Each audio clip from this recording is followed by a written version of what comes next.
বড় বড় কই সব এক একটা।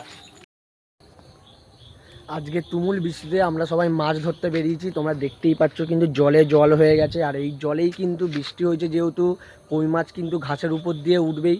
আর আমরা কিন্তু 1 ঘন্টা হয়েছে আমরা এসছি, আর আসার সঙ্গে সঙ্গে কিন্তু আমরা অনেক বড় সাইজের একটা শোল মাছ পেয়ে গেছি, আর 4-5খানা কিন্তু কই মাছ পেয়ে গেছি। আর ভিডিওর মধ্যে তোমরা দেখতেই পাচ্ছ। আমার ধরতে ভয় লাগে, কিন্তু সামনে এই ছেলেগুলো ধরেছে। ওই পারেও কিন্তু আছে, ওই পারেও অনেকেই আছে যে ধরছে ওই পার দিয়ে।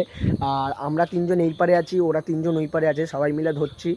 দেখি দেখি দেখি দেখি দেখি এই যে অনেক নয়,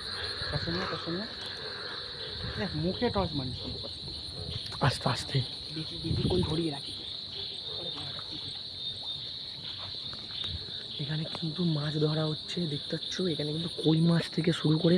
আর একটা কথা বলবো কি, আমাদের হাত থেকে একটা বড় ধরনের চারাপোনা মাছ বেরিয়ে গেছে। চারাপোনা মাছ অনেক বড় সাইজের একটা চারাপোনা মাছ বেরিয়ে গেছে। মাছ ধরতে ধরতে কিন্তু দেখতেই পাচ্ছ এখানে কিন্তু ব্যাঙেদের মেলা বসে গেছে। এখানে কত ব্যাঙ, নয় করে 10 থেকে 20খানা ব্যাঙ কিন্তু এক নিঃশ্বাসে ডেকেই যাচ্ছে। কি